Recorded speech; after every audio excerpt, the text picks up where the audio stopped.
Hey everyone, nice to see you again. So today we're going to be making some greens, or it's really just kale, we call it greens. And so I had 3 bundles from the store. I got them from Pete's. I usually don't find good ones at Aldi or Target. I don't like buying the bag ones because they keep the stem in, so I buy it from Pete's or Whole Foods. So I got it from Pete's this time, and I'm going to show you what I use. We've already taken them off the stem, me and my oldest son, and we put them in a wash of apple cider vinegar, plus regular vinegar and some salt, and it's been in there for like 25 to 30 minutes. So it's time to rinse them and get it started. So let's start.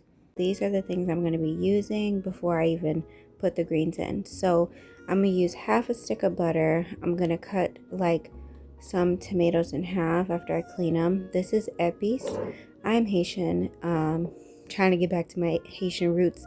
So I'm starting to use more épice. My mom made this for like the base. I noticed that it's used a lot in the base of things. So I'm going to mix that in with my base. I'm going to use some Creole seasoning and let this be my main salt. Some garlic powder. This is some pepper. This is onion powder. And these are vegetable broth. This one is almost done, so I got a second one. And I'm going to do it a little differently. Usually I'll cook like after I wash them and everything, I'll cook the kale down, like let it go down with just some butter. But this time I'm actually going to let it come to a boil with the vegetable broth and all this stuff in there before I add the kale inside, and see how long it takes to cook. Because the other way takes a little bit of time for it to get the texture I want. So let's get started. Alright, and that is the washed kale. Now let's get started. So this is the pot that I'm using. It's a really tall pot, so I usually like using it for the greens so that they have room to go in before they shrink down. So I'm going to use half a stick of butter. Although I do like using Kerrygold butter a little bit more, it has a nice flavor to it by itself. I'll just use this salted butter for today. And then I'm going to start adding in all the other things that I named before, one by one.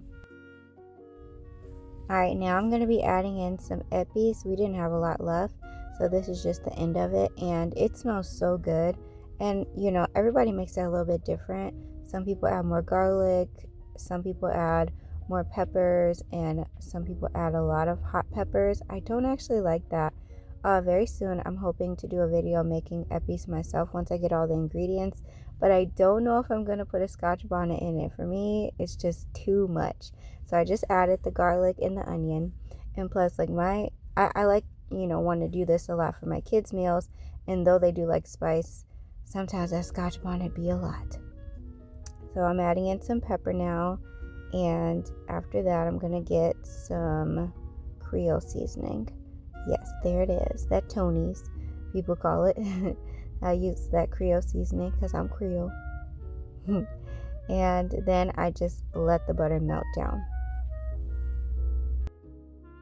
Alright, so once the butter melted down with everything else, I mixed it up a little and added in some tomatoes. I love a good cherry tomato, and I love it in the base of things, especially like spaghetti, because it gives it a nice flavor, and also it adds a little water. Because of how tomatoes are, once I smash them open, like once the boiling comes up a little bit more, I start smashing them in half.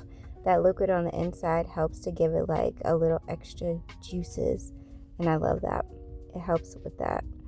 So now I'm just mixing, agitating that mixture and breaking the rest of those tomatoes in half the best I could. I tried to use a knife. Originally it didn't work, so I just used the corner of my spoon and just kept doing it till I got all of them in the corner.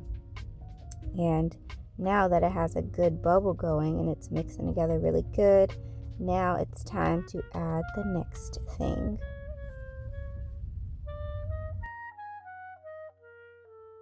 So now I'm going to add in like half a bottle of water, because I wanted it to not be so powerful from all the salt that's going to come in with the vegetable broth. Although it is vegetable broth, a lot of those broths have a lot of sodium. And so I don't like, since I'm also going to use seasonings that have salt, I don't want to overpower it with sodium.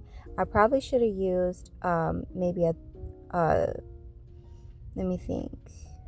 not a half a bottle, but a little bit less than that, I think that would have been perfect, because it was just a little bit too much because I had to add a little bit more seasoning at the end.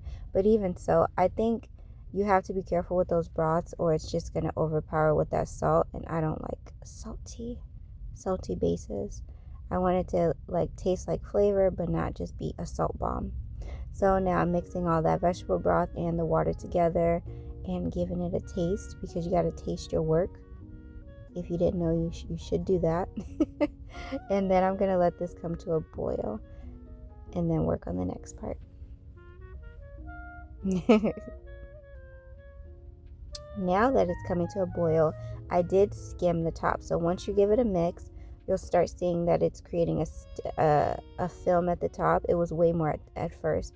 So I skimmed that down. I didn't record that part, but I skimmed that down. And then because it was at a good boil, to start putting the greens in, I placed those greens inside, all of them. It was a lot. And then after I did that, I gave them a mixy mix with the broth at the bottom, so that it would now get softer. So the more it's in the hot broth, the more it shrinks. So it's a lot faster, which is the only benefit of this way. It makes it a faster process simply because you don't have to wait for the greens to go down just by themselves and the water that comes from them. It goes down because of the hot liquid you already created at the bottom. So as you see, I'm just mixing it in, and immediately you start seeing those bottom greens start turning this darker, pretty green color. And that's because of the heat of that mixture at the bottom. So after I'm done mixing it all together, getting all of that fresh greens coated, or kale, then I'm going to let it start boiling by itself and letting those flavors get inside the greens.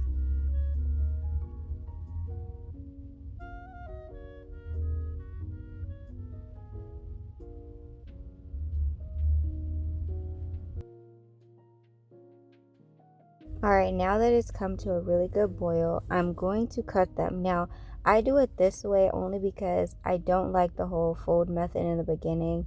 It's a lot just de-stemming them, because I usually like doing it with my kids. So I like to just do this process right now instead of doing it prior like some people do before they wash it. So I just go through, it's already hot, and I'm just cutting with some scissors the kale into smaller pieces. Since again, this is going to be for my kids, I don't leave them really long. If it's just for adults, of course it can be less cutting, because you want to still get a good piece when you're eating it. But for my kids, I do want it to be easy for them to just eat it. So I just go through cutting until it's to my desired size. And basically I'm using the knife to feel around and see how long some of the pieces are still. And then after that, I finished and mixed. So now I'm just sifting through to see if there's any more that I needed to get that I missed the first time, and there were. So I just got that part in a pile and cut it down into smaller pieces. Alright, after that I let it come back to a boil, and I just checked on it. It is good to mix along the way, because I'm not doing it the way where you steam it essentially. That is another way to make it go a little faster. I like cooking it like this. Although steaming works, I want to keep a lot of the liquid. I don't want it to reduce down so much. I think if you wanted it to steam, you have to add way more water and then balance it with the broth and make sure the water is seasoned enough. But this time I didn't want to have a ton of broth. I wanted just enough, so I did it this method so it wouldn't reduce down so much. Now I'm adding a little bit more seasoning just because I tasted it and I wanted to make sure it had a little bit more flavor. I added some garlic in. Then I added in some more Creole seasoning, because Creole is good. And then after that, I mixed it up a little bit. Then I waited to taste it to see how I liked the flavor. Right here, see what else was missing. I think it needed a little heat. That was probably what it was missing at this point. I just couldn't think of what it was. But so normally I would actually put some hot sauce in right now. This would be a good time to add some hot sauce. I just couldn't remember. So I let it boil, and when I started steaming it, I didn't close it all the way. I kept it sideways. So I kept a bigger window open so that it would cook faster but still keep a lot of that broth. Then I gave it a taste to see if it was good. They were the best size I wanted them to be. And then they tasted amazing.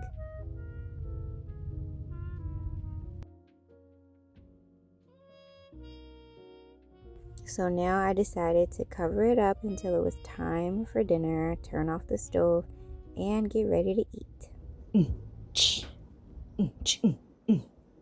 They call her Candy Cane. And that is her name.